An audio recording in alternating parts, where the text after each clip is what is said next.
Saudara, Kim Jong-nam adalah putra dari mantan pemimpin tertinggi Korea Utara yang telah mangkat, Kim Jong-il.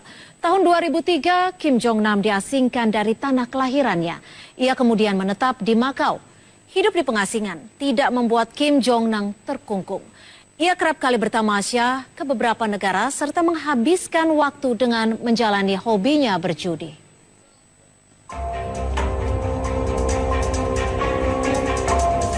Nama warga Korea Utara yang berumur 46 tahun ini mendadak jadi perbincangan setelah ia ditemukan tewas di Bandara Udara Internasional Kuala Lumpur, Malaysia, 13 Februari lalu. Tewasnya Kim Jong-nam turut menyeret nama perempuan berkewarganegaraan Indonesia. Dan yang lebih mengejutkan lagi, diduga Kim Jong-nam menjadi korban pembunuhan. Bak film spionase diduga pembunuhan Kim Jong-nam didalangi oleh agen rahasia Korea Utara.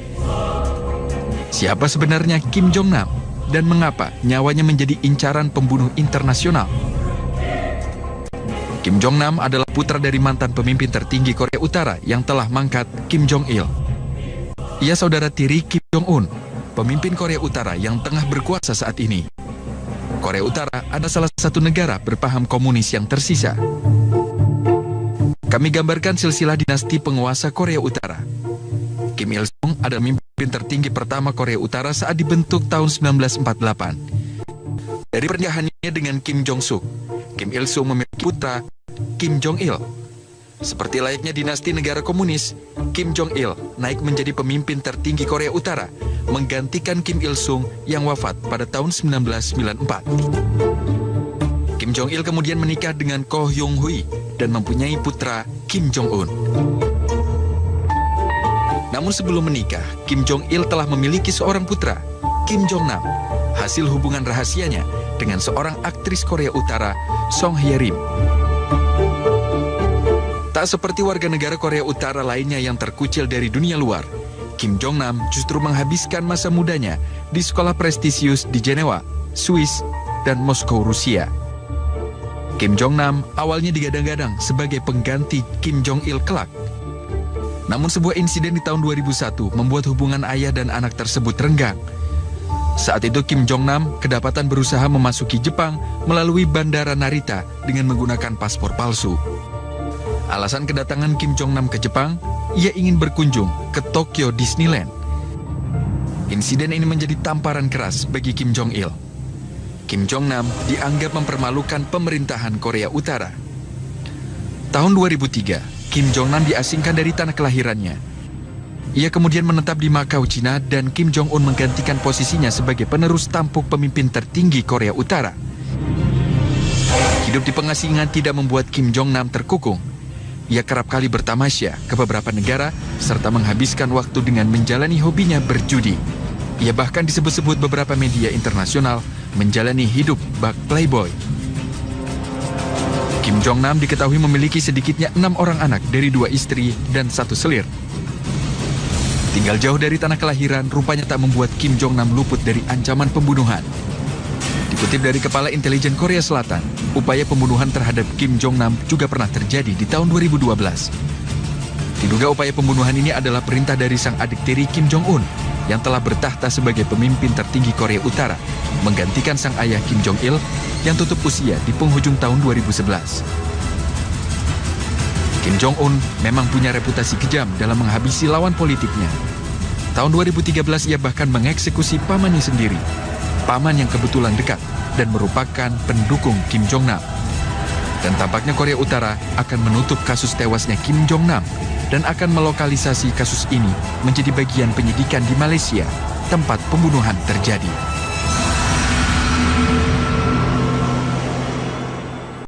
Pemimpin tertinggi Korea Utara, Kim Jong-un, dianggap mewarisi ideologi kepemimpinan, karakter, dan juga keberanian Kim Jong-il, ayahnya. Menjadi pemimpin tertinggi, Kim Jong-un menerapkan gaya kepemimpinan otoriter. Ia bahkan dikenal lebih kejam dari ayahnya.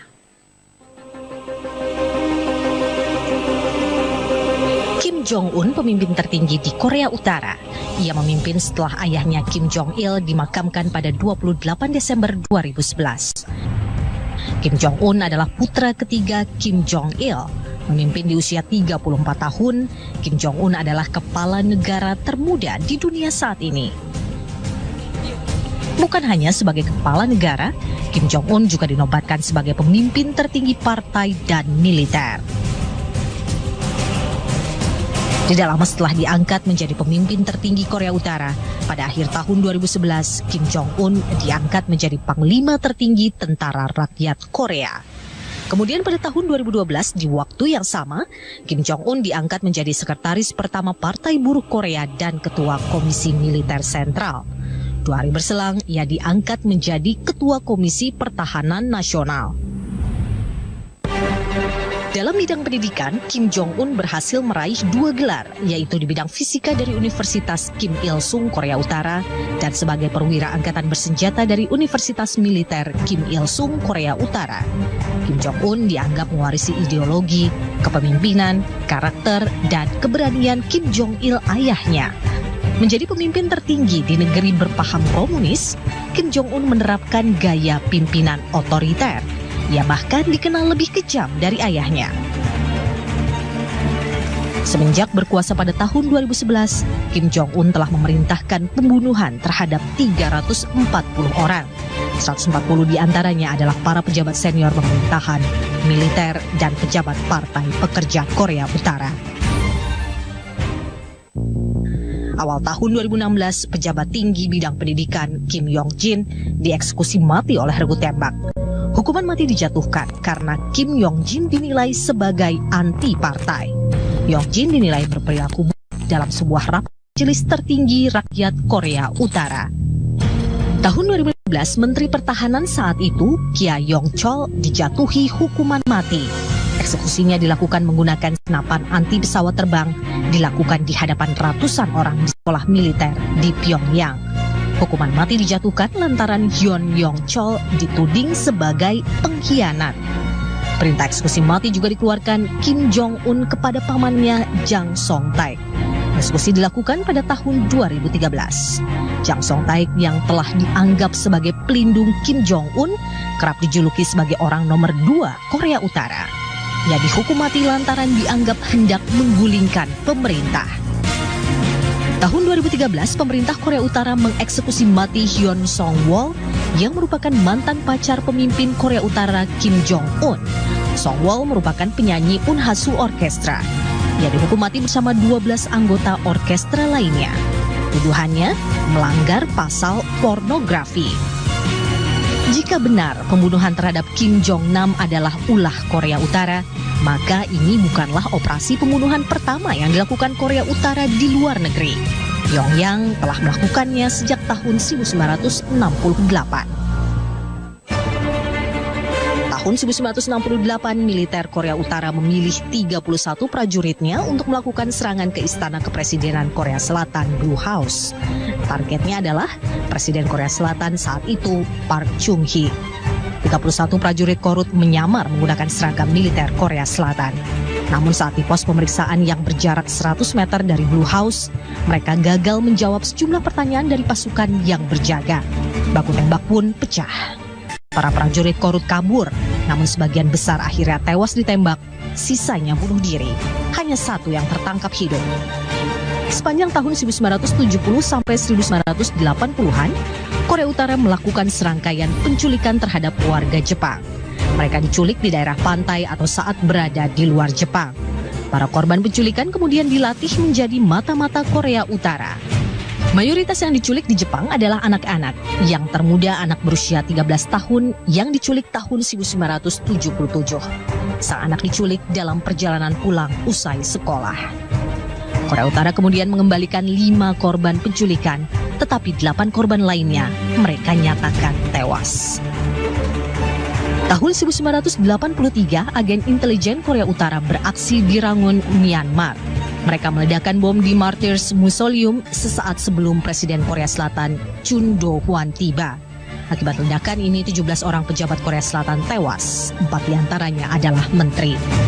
Bulan Maret 1983, Korea Utara menculik seorang sutradara Korea Selatan, Shin Sang-ok, dan istrinya yang juga seorang aktris, Choi Eun-hee.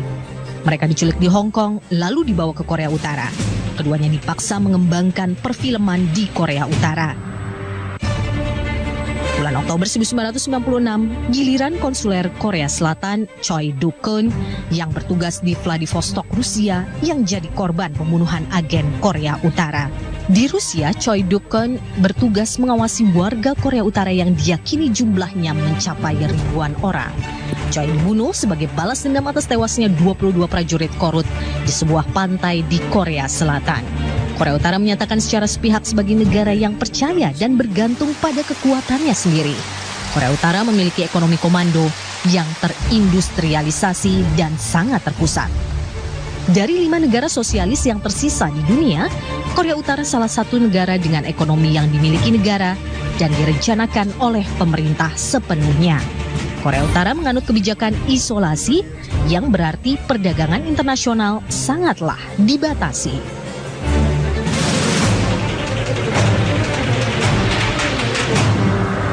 Kami akhiri berita utama kali ini. Saya Cynthia Rompas pamit undur diri. Sampai jumpa.